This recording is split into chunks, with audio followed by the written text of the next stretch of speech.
सभी साथियों को नमस्कार। देखिए, सी टेट की परीक्षा का डेट कंफर्म है,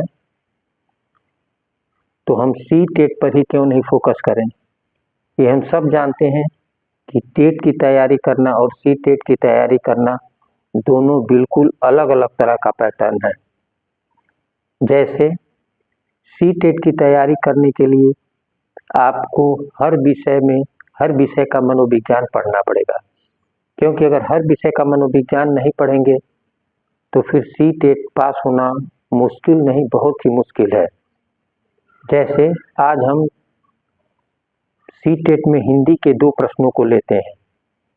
हिंदी का जो देखेंगे 119 नंबर का प्रश्न दिया है कि प्राथमिक स्तर पर बच्चों की भाषाई क्षमताओं का विकास करने का अर्थ है भाषिक संरचनाओं पर अधिकार, भाषा प्रयोग की कुशलता पर अधिकार, भाषा अनुकरण की कुशलता पर अधिकार, भाषिक नियमों पर अधिकार। अब इस क्वेश्चन को जो पढ़ेगा और पढ़ के घबरा जाएगा तो वो तो बिल्कुल नहीं कर पाएगा। अब ये क्वेश्चन है तो आसान, क्योंकि आसान कैसे है, जब भी हम बताते हैं कि प्राथमिक स्तर पर, एक चीज और यहाँ बताना जरूरी है कि जब भी हम सी टेट 1 की परीक्षा देंगे और कोई प्रश्न रहेगा तो हम 1 से 5 तक के बच्चों को ध्यान में रख करके उत्तर देंगे। तो यहाँ तो स्वयं लिख दिया है प्राथमिक स्तर पर। तो जब प्राथमिक स्तर पर बच्चों की भाषाई दक्षताओं का विकास करने का अर्थ है, तो हम में से कौन नहीं जानता है कि प्राथमिक स्तर पर हम चाहते हैं कि बच्चों की भाषा का ऐसा विकास हो जाए कि वो अच्छे से मौखिक अभिव्यक्ति कर ले, लिखित अभिव्यक्ति कर ले, किसी की बातों को समझ ले और समझकर अच्छे से उत्तर दे ले। ये उत्तर तो सब जानते हैं, लेकिन इस उत्तर को सोचते नहीं है। तो अगर वो सोचते तो तुरंत उत्तर खोज लेते कि भाषा प्रयोग की कुशलता पर अधिकार, भाषाई दक्षताओं का विकास करने का अर्थ है प्राथमिक स्तर पर। अब इसको 4 प्रश्नों के उत्तर को सही प्रश्नों पर आप कैसे पहुंचेंगे। एक तो ये तरीका हो गया, दूसरा ये तरीका हो गया कि आप जो एक तुरंत ज्यादा गलत उत्तर लगे उसको छांटते रहिए। जैसे भाषिक नियमों पर अधिकार, ये तो प्राथमिक बच्चों से कोई नहीं चाहेगा। फिर पहला है भाषिक संरचनाओं पर अधिकार, ये भी कोई प्राथमिक स्तर के बच्चों से नहीं चाहेगा। अब 2 विकल्प ऐसे देता है कि 2 विकल्पों में जरूर कंफ्यूजन होता है। जैसे भाषा प्रयोग की कुशलता पर अधिकार और भाषा अनुकरण की कुशलता पर अधिकार। तो फिर जो ज्यादा सोचने वाला होगा वो सोचेगा कि अनुकरण, छोटे बच्चे अनुकरण ज्यादा करते हैं और भाषा प्रयोग की कुशलता पर भी अधिकार है। फिर यहाँ आपको सामान्य रूप से सोचना पड़ेगा कि छोटे बच्चों को भाषा पढ़ाने का सबसे बड़ा उद्देश्य होता है कि वह अपनी बातों को मौखिक रूप से, लिखित रूप से कह सके और किसी के प्रश्नों का उत्तर सुन करके आसानी से उसका जवाब दे सके। इसका पूरा एक वाक्य में कहना हो तो हम कह सकते हैं कि भाषा प्रयोग की कुशलता पर उसका अधिकार हो जाए।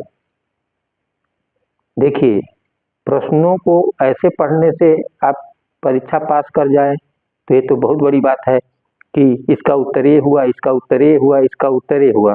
इससे कुछ नहीं होने वाला। इससे 10,000 प्रश्न का उत्तर आप पढ़ जाएंगे तब भी कोई जरूरी नहीं है कि 150 प्रश्नों को आप सॉल्व कर लें। इसलिए जिस प्रश्न को पढ़िए उस प्रश्न का विश्लेषण कीजिए, संश्लेषण कीजिए, उसके कंसेप्ट को क्लियर कीजिए।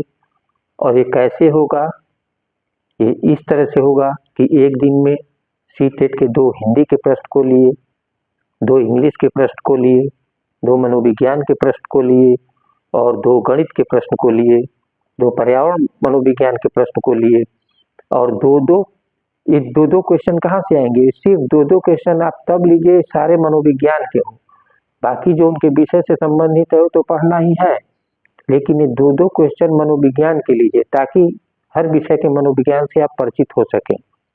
अब 120 नंबर का प्रश्न देखिए, व्याकरण शिक्षण की आगमन बीज की विशेषता है। अब शिक्षण की मुख्य रूप से किसी भी शिक्षण को करने के 2 तरीके होते हैं, एक आगमन बीज, दूसरा निगमन बीज। और आगमन बीज की क्या विशेषता और निगमन बीज की क्या विशेषता है। निगमन बीज में ये कहता है कि जैसे पहले हम लोग छोटे थे तो रटवाया जाता था कि किसी व्यक्ति वस्तु अवस्था स्थान को नाम को संज्ञा कहते हैं, जैसे राम, रहीम, दिनेश, इंग्लैंड, फ्रांस, जर्मनी। तो ये क्या हुआ, ये निगमन बीज हुआ। और आगमन बीज क्या कहती है, आगमन की बीज कहती है कि पहले बच्चों से स्थान का नाम पूछिए, व्यक्ति का नाम पूछिए, सामानों के नाम पूछिए और फिर अंत में कहिए कि यही नाम जो है संज्ञा होते हैं। तो ये आगमन बीज हुई। इस तरह से जब आगमन और निगमन बीज को अच्छे से आप समझ लेते हैं, तब जब आप इन प्रश्नों के उत्तर खोजते हैं कि अच्छा आगमन बीज में तो नियम बाद में बनाते हैं, पहले उदाहरण पेश करते हैं। तो पहले नियम बताना तुरंत गलत, पहले नियम का विश्लेषण करना तुरंत गलत, पहले नियम की बात दिया है, पहले मनोरंजन की गतिविधियां करना, ये तो इसका विकल्प हो ही नहीं सकता है। फिर पहले उदाहरण प्रस्तुत करना।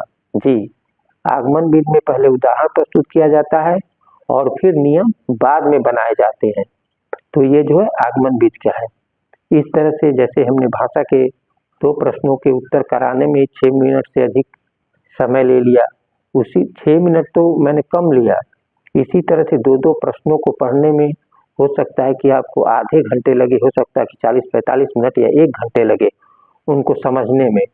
लेकिन इस तरह से जब आप समझेंगे, हिंदी के 2 प्रश्न जो मनोविज्ञान से संबंधित होते हैं, गणित के 2 प्रश्न जो मनोविज्ञान से संबंधित होते हैं, मनोविज्ञान के 2 प्रश्न, पर्यावरण विज्ञान के 2 मनोविज्ञान के प्रश्न, तब आप कुछ दिन बाद देखेंगे कि मनोविज्ञान के जो 150 नंबर में 75 नंबर के प्रश्न आते हैं, उसमें 70-71 आप नंबर आसानी से कर लेते हैं।